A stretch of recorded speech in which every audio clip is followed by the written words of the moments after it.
Assalamualaikum. Hai, saya Husnul Huda akan berkongsi tentang pembunuh senyap. Penyakit jantung iskemia boleh menyebab serangan jantung, iaitu pembunuh senyap. Adakah anda tahu bahawa penyakit jantung iskemia adalah punca utama kematian pada tahun 2018? Seramai 15,210 kematian lelaki berbanding perempuan, iaitu 5,257. Kadar purata dalam masa sehari adalah 50 individu. Ramai bukan?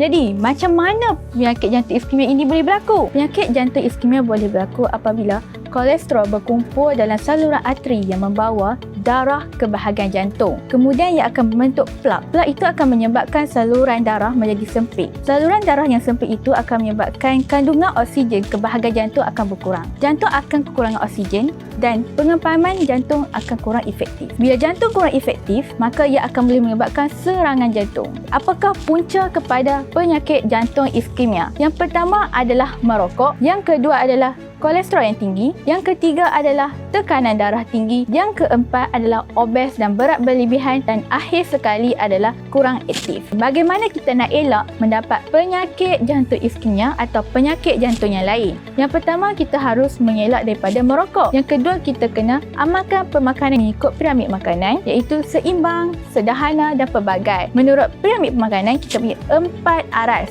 Aras yang pertama adalah kumpulan 1 yang terdiri daripada nasi, mi, bijirin dan lain-lain yang perlu diambil secara secukupnya. Manakala di aras 2 adalah buah-buahan dan sayur-sayuran yang perlu diambil banyak, iaitu sayur perlu diambil 3 kali sehari, manakala buah-buahan 2 kali sehari. Seterusnya adalah aras yang ketiga, iaitu terdiri daripada kumpulan 3 dan 4 perlu diambil secara sederhana, iaitu kumpulan 3 adalah terdiri daripada daging, ayam dan ikan, manakala kumpulan 4 terdiri daripada susu dan hasil susu.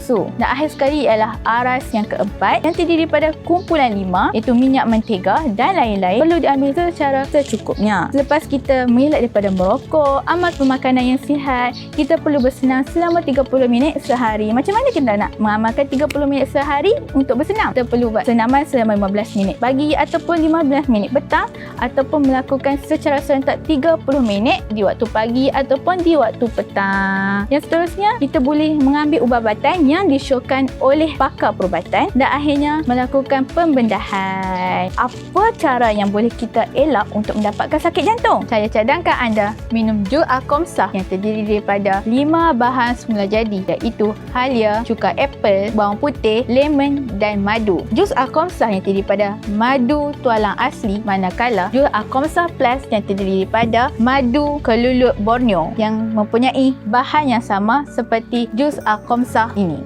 Kita perlu kekal sihat untuk hidup berpanjangan.